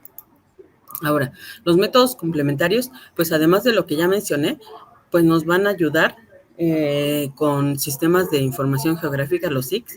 Yo estoy usando en particular QGIS y modelos computacionales y simulaciones. En particular, pues con el lenguaje R y el lenguaje Python. Pero también creo que es importante mencionar, entre los objetivos que mencioné, pues son esas estrategias, ¿no? Participativas y en particular de conciencia ciudadana. Que a lo mejor la recolección de datos por comunidades locales no es algo tan sencillo, pero si a lo mejor se deja como a grupos que puedan ser los encargados de vigilar o de hacer propio este tema, podría ser que se pueda tener un seguimiento más continuo. ¿Qué estamos en proceso? Estamos en la limpieza de información con programación en R, como mencioné, el recorte de la zona de estudio en la Ciudad de México, en particular con el lenguaje Python, y para crear los mapas de distribución de emisiones en un sistema GIS, en particular pues con QGIS, y pues para hacer la interpretación de esos resultados, que muchos a lo mejor ya tenemos, pues sí, una hipótesis de esa relación, y la relación es que vamos a ver con factores climáticos, meteorológicos, de población también, que son de los más sobresalientes, y en eso estamos, con esa recolección de datos. Aquí está la lista de las imágenes y los créditos, y muchas gracias.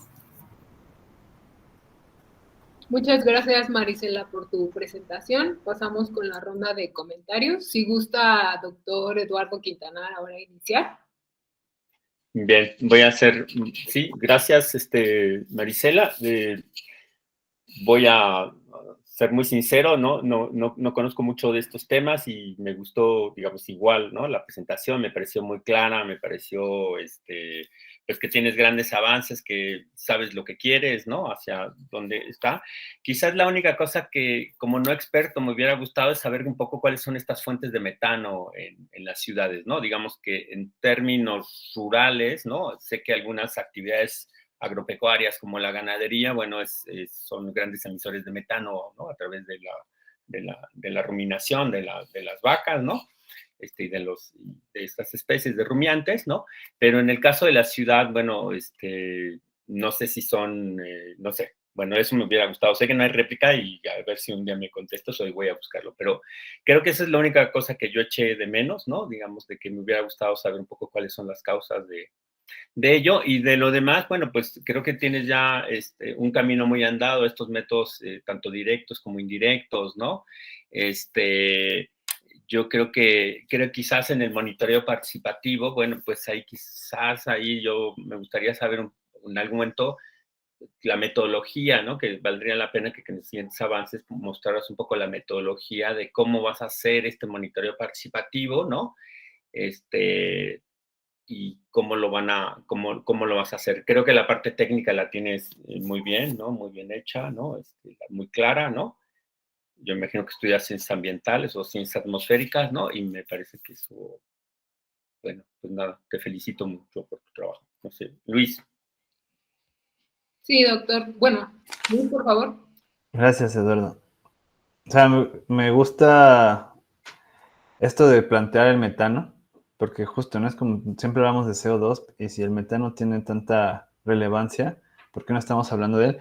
Y bueno, en los sistemas alimentarios es muy relevante el tema del metano, porque justo estamos viendo una tendencia hacia mayor consumo de carne, de bovino, y entonces también hacia mayor producción de metano a escala global, y también, por ejemplo, en el caso de la producción de arroz hay metano.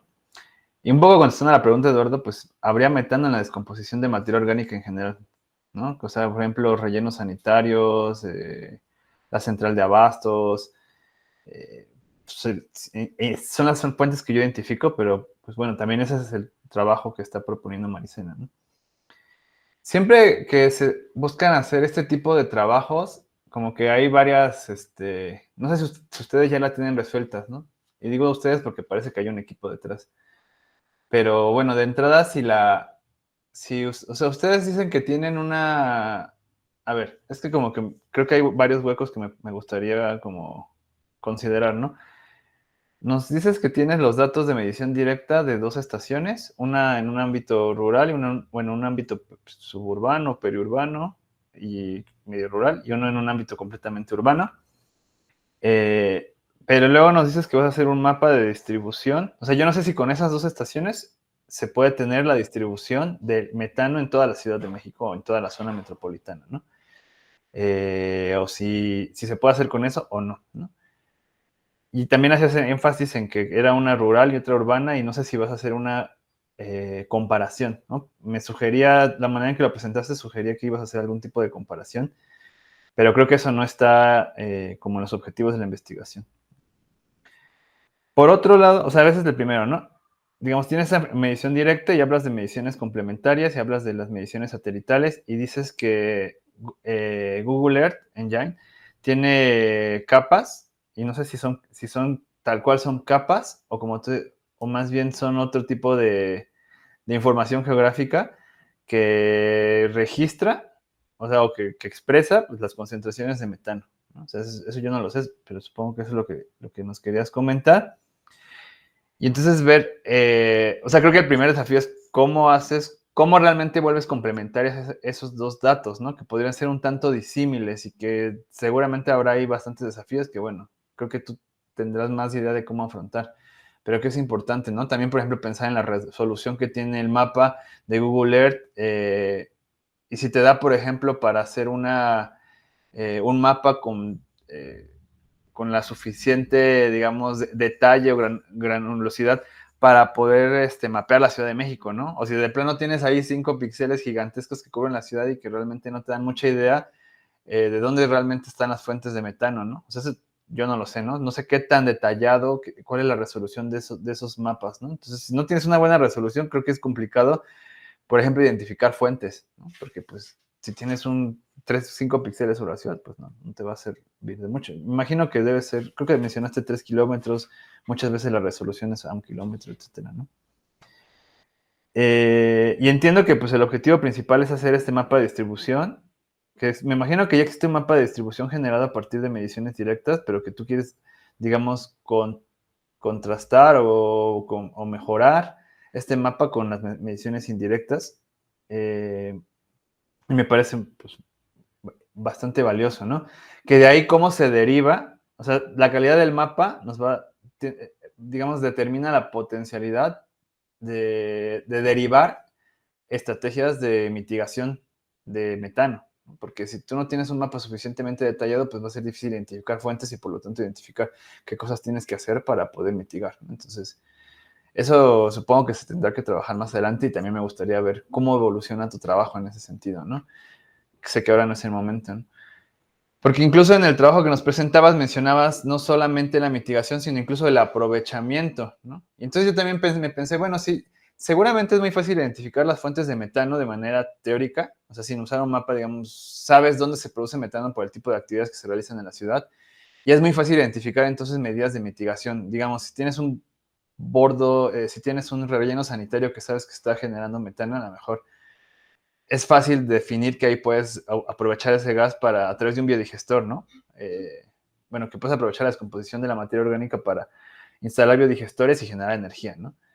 Entonces, ¿qué tanto necesitas el mapa para poder generar propuestas? O si ese tema de las propuestas de mitigación y aprovechamiento, pues ya más bien como que quedó de lado y más bien lo que te interesa es el mapa. Que desde mi punto de vista tiene sentido porque tampoco creo que dé tiempo de hacer algo tan amplio, ¿no? O sea, como identificar fuentes, mapearlas, además todo el trabajo que tienes que hacer con las bases de datos, con las capas para poder hacer este mapa. Y luego aparte identificar estrategias de mitigación suena complicado. Y eso me lleva al tema de lo que hablas de monitoreo participativo. Yo no sé por qué incluyes monitoreo participativo y cómo se haría ese monitoreo. Es decir, y hablas de ciencia ciudadana, ¿no? O sea, la gente va a tener pequeñas estaciones de medición de metano en su comunidad, o cómo ellas van a monitorearlo, ¿no? O ellas van a identificar, se les va a capacitar para identificar fuentes de metano y entonces ellos las van a poder identificar con una aplicación y las van a poder mapear. ¿Y en qué medida eso realmente es relevante, ¿no? Si son fuentes que quizá podrían ser extremadamente pequeñas, ¿no? O sea, como que creo que ese objetivo se sale un poco del objetivo general, un poco como en el caso de Carlos, y que habría que pensar realmente si es necesario hacerlo o si hay que replantearlo para que se articule mejor al objetivo principal. Y finalmente, creo que el tema de... Tú hablas de un mapeo espaciotemporal, ¿no? Entonces, creo que eso no lo explicaste. Me imagino que Google tiene, si es que son capas y son fotos satelitales con cierta, digamos, con cierta periodicidad, pues tendrás ahí la posibilidad de comparar mediciones directas a lo largo de los años, ¿no? Pero sí, también creo que faltó explicarlo ahorita en la presentación, ¿no? ¿Cómo le vas a meter la dimensión temporal? Porque si tienes un mapa, pues ese mapa nos muestra un estado, un momento, ¿no? En el proceso, pero importante también, si existen incluso, preguntar si existen los datos para poder hacer este seguimiento a lo largo del tiempo y hasta cuándo lo puedes hacer porque existen datos, ¿no? Pero bueno, sí creo que esto hay mucho por definir y valdría la pena poder en un año volver a ver cuáles son los avances y conocer más de tu proyecto, pero te felicito por haber elegido el tema del metano, suena bastante relevante. Cambio. Eduardo. Sí, yo me quedé ahora pensando, gracias Luis por esta explicación, gracias también a Marisela y un poco completa. No sé si lo del mapeo participativo, digamos, se me ocurre, va mucho en esta idea de lo que hizo Conavio con Ciencia Ciudadana y Natural y etcétera. Entonces, creo que si eso es así, es tener un mapa, digamos, técnicamente bien hecho, pero que además está alimentado con los ciudadanos, que podamos precisamente sensibilizarnos de una manera más concreta a un tema en donde podemos participar y ayudar a la mitigación. Digamos, no importa qué pequeña sea el área digamos, de la emisión, nosotros podremos empezar a tener prácticas sociales que ayuden a esta disminución. Levantemos la caca de los perros de nuestras calles y hagamos sus biodigestores, digamos, ¿no? Pero eso hay que ligarlo luego con política pública, que creo que ese es el primer paso de tener un buen mapa y luego quizás en tu futuro pensar en políticas públicas también para el tema de los residuos, ¿no? Pero no sé, bueno, eso es algo que se me ocurrió cuando escuchaba esto de lo que decías. Cambio, ahora sí, disculpen. No, no se preocupe, doctor. Pasamos con la última exposición a cargo de la alumna Diana Laura Rodríguez López, quien está cursando el segundo semestre y que va a presentar su trabajo titulado Uso de software para la lucha contra el cambio climático, análisis de Cyrus y Cruz en el contexto de la alcaldía de Iztapalapa. Adelante, Diana, por favor. Hola, buenas tardes. ¿Ya se ve? Sí, ya se ve. Sí, me gustaría aclarar que a lo largo de estos semestres ha cambiado el tema de mi investigación un poquito sobre a un nuevo nombre que se llama Inventario de Gases y Compuestos de Efecto Invernadero de la Alcaldía de Tláhuac. Mi directora de tesis es la maestra Karina Leal. Bueno, el planteamiento del problema es que los gases de efecto invernadero son compuestos o gases que se encuentran naturalmente en la atmósfera. Sin embargo, a partir de la revolución industrial, estos gases incrementaron y generándose un cambio en la dinámica de la temperatura en la atmósfera. A lo largo de diversos años, científicos, organizaciones internacionales han hecho diversos trabajos y entre ellos se encuentra la Convención Marco de las Naciones Unidas sobre el Cambio Climático de 1992, que determinó que para evaluar cómo las emisiones que se estaban desarrollando a nivel internacional era necesario crear o recopilar información a nivel nacional sobre las emisiones y números de gases de efecto invernadero. Esto se establece en el artículo 12. Al México al firmar este convenio, pues se comprometió a elaborar sus inventarios.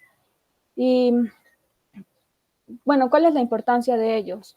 Estos nos permiten conocer pues el avance, tanto positivo como negativo, que se va dando en un territorio sobre cuánto se está generando y cuánto se está almacenando. Esto permite que después elaborar políticas para desarrollar acciones de mitigación o adaptación para reducir estas emisiones. Estos inventarios y programas de acción climática se llevan a cabo, bueno, el inventario a nivel nacional por el INEGI, y también los estados, ellos son, bueno, tienen la atribución de elaborarlos. En la actualidad muchos estados no cuentan con estos informes, y algunos de ellos no los tienen actualizados. También en los municipios o alcaldías, en el caso de la Ciudad de México, es prioritario que también se evalúen las emisiones para igualmente desarrollar programas, ¿no? Se menciona que los programas de acción climática entre más locales, pues son más positivos porque se pueden medir y evaluar los alcances que tienen las alcaldías o los municipios para hacer algo. Adicionalmente a que se deben de seguir las estrategias desarrolladas o promovidas por el país y por el Estado. Por ello, yo en este proyecto planteo desarrollar un programa y un inventario a nivel alcaldía de Tláhuac, ya que mi principal pregunta de investigación es cuáles son los principales gases y compuestos que se emiten en la alcaldía de Tláhuac y cuáles son las posibles medidas específicamente relacionadas hacia la mitigación que se pueden implementar que contribuyan a la reducción de los gases y compuestos de efecto invernadero en esta entidad. Como marco teórico, el IPCC ya ha establecido metodologías para evaluar estos gases y compuestos y los ha agrupado en 4 sectores, donde se generan: en residuos, en IPU, que es procesos industriales y usos de productos, en el sector AFOLU, relacionado a la agricultura y a los usos de la tierra, y en el sector energético. Como sabemos, para evaluar estas emisiones de todos los gases y de todos los sectores, pues se necesita un grupo de trabajo pues muy enorme. Por eso, en la actualidad, muchos municipios y estados no cuentan con estos programas, y en la actualidad pues no se están desarrollando en estrategias de mitigación. Por ello, diversos organismos internacionales promueven ciertos softwares que son muy sencillos, que son en Excel, donde se integra información particular de la entidad a evaluar, que permite generar, en el caso de CIRIS, un inventario, en el caso de CURB, generar medidas para la reducción de los gases. Por ello propongo como mi proyecto terminal, el implementar estas herramientas desarrolladas por el Banco Mundial que permitan evaluar estos gases y en diversos sectores a nivel alcaldía de Tláhuac. Mi objetivo general es identificar y cuantificar las principales fuentes de emisiones de gases de efecto invernadero en la alcaldía de Tláhuac mediante la elaboración de un inventario local de emisiones. A partir de este análisis se desarrollará una propuesta técnica que incluya medidas de mitigación prioritarias y eficaces para reducir las emisiones de GEI en la región, promoviendo prácticas sostenibles y mejorando la calidad de vida de los habitantes.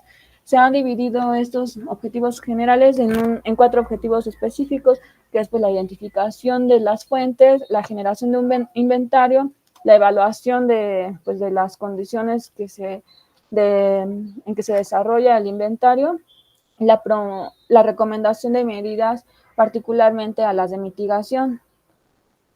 Como metodología, pues un elemento fundamental de cambiar la alcaldía que estaba trabajando previamente a esta es que realicé un análisis multicriterio, contemplando diversos aspectos como por ejemplo la población total, indicadores socioeconómicos, el índice de marginación, el índice de desarrollo humano, pobreza extrema, índice de desarrollo social, suelo de conservación, áreas de importancia ecológica, recordando que pues esta maestría también promueve el enfoque de biodiversidad. Entonces consideré las AICA, sitios Ramsar, sitios de regiones hidrológicas prioritarias, ANPs, los peligros hidrometeorológicos, la vulnerabilidad al cambio climático, y si estas alcaldías contaban a la fecha con instrumentos de política climática relacionadas a la mitigación o a la adaptación. Todo esto lo evalué pues por un análisis multicriterio, asignándole puntos a los de mayor prioridad y en menor puntos a los que no tienen, pues sí, que generan menor prioridad de acuerdo a ese criterio, dando como resultado que la alcaldía de Tláhuac era un sitio relevante para su estudio, derivado de los altos índices de pobreza, marginación, sumado a un sitio de relevancia por estar en un suelo de conservación y también de ser vulnerable a los peligros hidrometeorológicos. Y a pesar de que en la actualidad cuenta con un instrumento de política climática enfocado a la adaptación del cambio climático, pues no cuenta con estrategias de mitigación y mucho menos con un inventario local. Es importante mencionar que en la Ciudad de México no se cuenta con un inventario de gases de efecto invernadero, pero es a nivel zona metropolitana, entonces, donde los datos no se encuentran desagregados por alcaldía. Entonces, pues las alcaldías en materia de mitigación pues no cuentan con estrategias claves generadas por un inventario que promueva o que señale cuáles estrategias son las de mayor relevancia, derivado de que en ellas se generan mayores emisiones. Como teniendo estos resultados previos de la metodología señalada anteriormente, pues ya se encuentra en esta presentación, esta lámina, los pasos ya a seguir propiamente para la metodología para la formulación del inventario y del programa de acción climática local. Bueno, principalmente pues es la identificación de las fuentes, alcances, la elección del año base, dependiendo de la disponibilidad general de la información, el establecimiento del periodo también de análisis de datos, la recopilación de los mismos, verificando su calidad, la generación, la integración de la información en estos programas, a la par de que se interpretan los datos obtenidos y para la generación del proyecto final. Además que se elaborará un manual de ayuda donde a nivel alcaldía pues se promueva el uso de estos herramientas, ¿no?, para evaluación de inventarios y de programas, ya que a pesar de que son gratis y pues sí, no se necesita instalar alguna otra herramienta adicional, solo que es en Excel, ¿no?, donde lo desarrollaron el Banco Mundial y el C40, no necesitas más. Entonces, pues, lo que se desea es que más alcaldías cuenten con inventarios y que también evalúen sus categorías y sus sectores de emisión para que promuevan acciones. En la actualidad he desarrollado, bueno, ya tengo mi comité completo, que recientemente pues ya lo pude completar. Cuento con he desarrollado la metodología para la priorización de alcaldías, he reformulado mis proyectos, objetivos y metas, no solamente a esta nueva entidad, sino en general, derivado de las materias aprendidas, ¿no?, en este año. Y también he recopilado información acerca del marco legal, el marco conceptual, un poquito de la relevancia de los inventarios, las relevancias de los programas de acción y también específicamente en ello.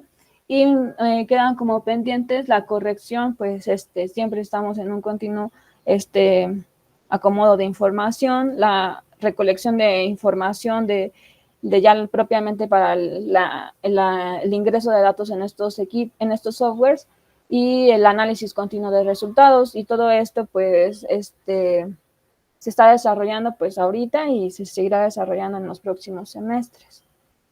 Como conclusión puedo mencionar que el proyecto pues sí tiene una fundamentación técnica y legal, porque a nivel internacional, nacional y en donde sea, se promueve que se realicen acciones para la reducción de emisiones. Sin embargo, el principal problema es que las localidades o municipios no cuentan muchas veces con recursos económicos, técnicos, financieros para llevar a cabo estos instrumentos, por lo cual se cree que un potencial existe en el desarrollo de este proyecto. Sin embargo, también como una principal limitante pues es la falta de uso de esta información, ¿no?, de estos equipos que uno pues sí, no, muchas veces no puede acudir a alguien para la resolución, entonces, de dudas o porque no está en México, pues muy usado estos programas y es donde se fundamenta la investigación.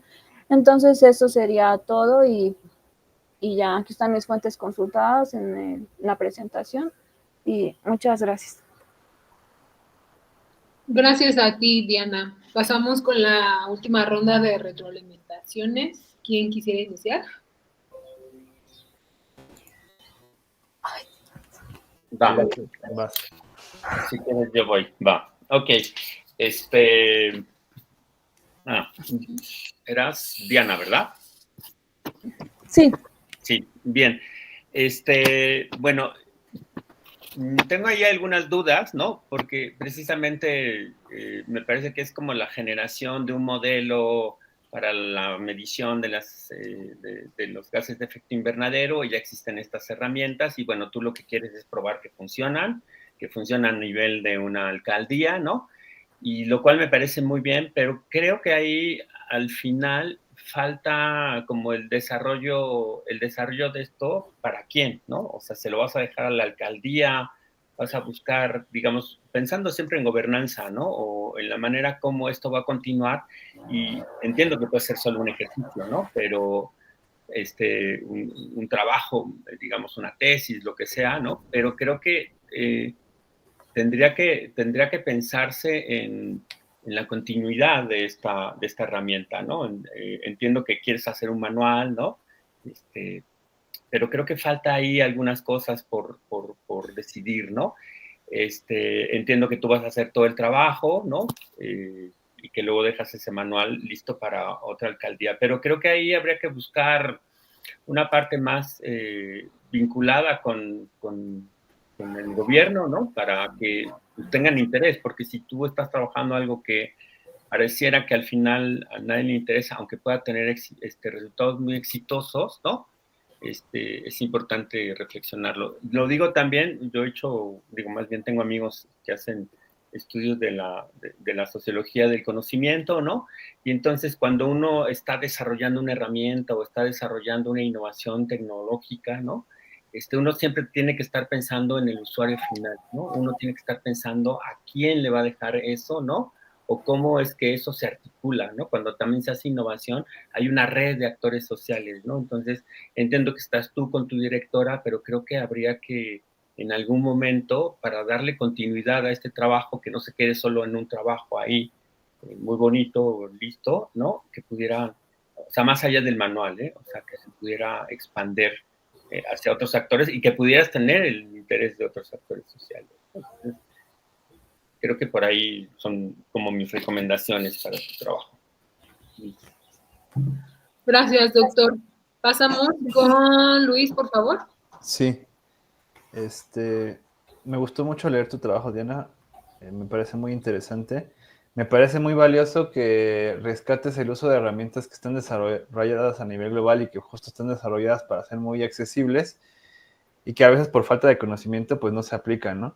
Yo entiendo que está completamente, o sea, que hay una justificación legal digamos, de la generación de inventarios que emana de por toda la normatividad que presentas en el trabajo que nos compartiste. Es decir, existe un plan nacional de cambio climático, existe una ley de cambio climático, existe la necesidad de generar inventarios estatales, de inventarios, incluso, no estoy seguro, menos, creo que sí lo mencionas, ¿no? A nivel municipal o a nivel alcaldía. Entonces, digamos que un poco respondiendo a la pregunta de Eduardo también creo que este tipo de inventarios no solo, o sea, están mandatados por la ley y además en teoría deberían de ser útiles, ¿no? Porque estamos asumiendo que identificar las fuentes de emisiones, hacer estos inventarios nos permitirán generar estrategias de mitigación que a nivel local además permiten entretejer con procesos de gobernanza local en la que justo pueden participar actores locales y entonces generar estrategias que son más legítimas, más adecuadas al contexto y que por lo tanto tienen mayor éxito de llevarse a cabo. Entonces, esto de lo local es importante. Yo te mencionaba en el texto que nos mandaste como un comentario que está este tema de la subsidiariedad, que habla de que los problemas relacionados con el manejo de los recursos naturales pueden ser bien abordados a este tipo de escalas, justo por lo que tú mencionas, ¿no? Como el hecho de que tenemos una serie de burocracia, bueno, una burocracia más flexible, digamos, una gobernanza quizá donde hay actores que tienen mayor capacidad de acción a nivel local y que además, si se lleva bien el proceso participativo, pues se puede llegar a estrategias más legítimas. Creo que el desafío, igual que con el caso anterior, es el tema de datos. Yo no sé si tú tienes una fuente de datos confiable, o sea, es decir, Tláhuac tiene su propio inventario y Tláhuac te puede dar, o bueno, tiene la información que necesitas de Tláhuac para poder meterla a estas herramientas que mencionas y por lo tanto poder hacer el inventario. ¿Sí existe o no existe, no? Porque no existe. O sea, realmente tendrías que tú generar la información para después poder meterla al programa y después ofrecer eso, ¿no? De hecho, esto tú haces, hay asociaciones civiles que prestan ese servicio a municipios en otras partes del país. Es un servicio que, como tú dices, los propios municipios no tienen la capacidad de hacerlo y contratan a una organización para que les haga un inventario, ¿no?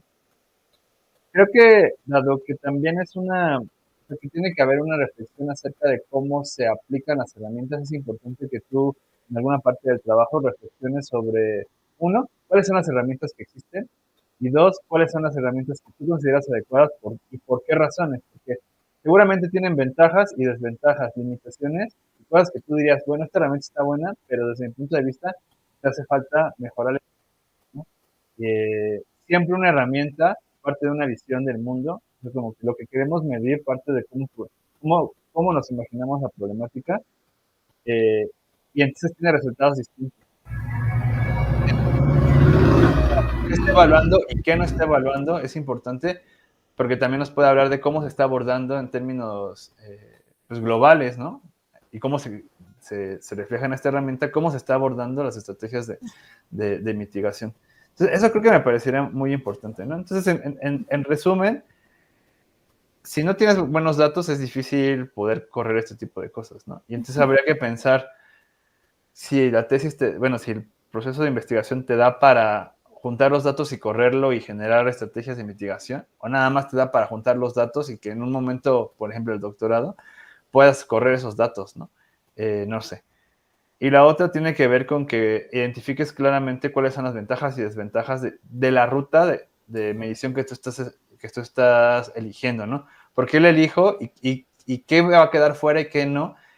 Y creo que también un poco en sintonía con lo que decía Eduardo, ¿cuáles son los desafíos de aplicación y de continuidad que puede haber en el gobierno local? Es decir, dale cuenta que tú generas esta herramienta, la aprendes a usar, generas un manual que me parece una idea muy buena, y identificar cuáles son los desafíos, porque a lo mejor tú haces el manual y piensas, y está bien, pues creo que eso es un avance, pero a lo mejor el manual o la estrategia de seguimiento tiene que pensarse también a la luz de los desafíos que ya ofrece este sector. Es decir, a veces los funcionarios públicos carecen de recursos, tiempo o de los perfiles necesarios para aplicar este tipo de herramientas, ¿no? Entonces, ¿qué necesitaría existir en el sector público a nivel escala, a nivel alcaldía, para que se pueda dar un seguimiento de los inventarios de gases de efecto invernadero, ¿no?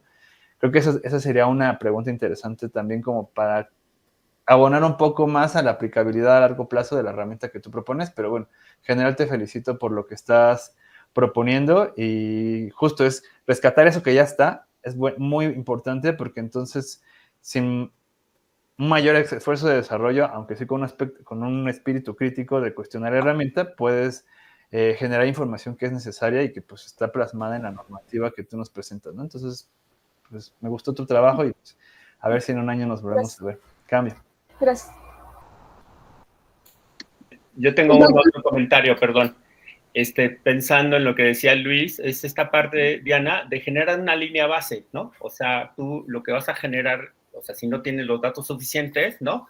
O sea, generar cuál es esta estrategia para generar una línea base para que en el futuro podamos tener con datos fuertes, ¿no? Datos sólidos para poder alimentar esta base de datos. Entonces, sí pensando a lo mejor en probar las herramientas, ¿no? Los software, etcétera, pero tú quizás lo que vas a tener al final es una línea base que puede permitir trabajos subsiguientes y capacidades subsiguientes y convencer a la alcaldía que genere esos datos o a alguien que genere esos datos, ¿no?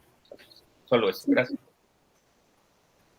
Muy bien, pues agradecemos la presentación de los 4 estudiantes, así como la participación de los comentaristas y su asistencia al 6º coloquio de investigación y posgrado de la Universidad Rosario Castellanos, en la cual a lo largo de esta semana se estarán presentando 401 trabajos de estudiantes en 99 mesas y que serán retroalimentadas por 111 expertos académicos de diversas instituciones, tanto de educación superior nacionales como extranjeras.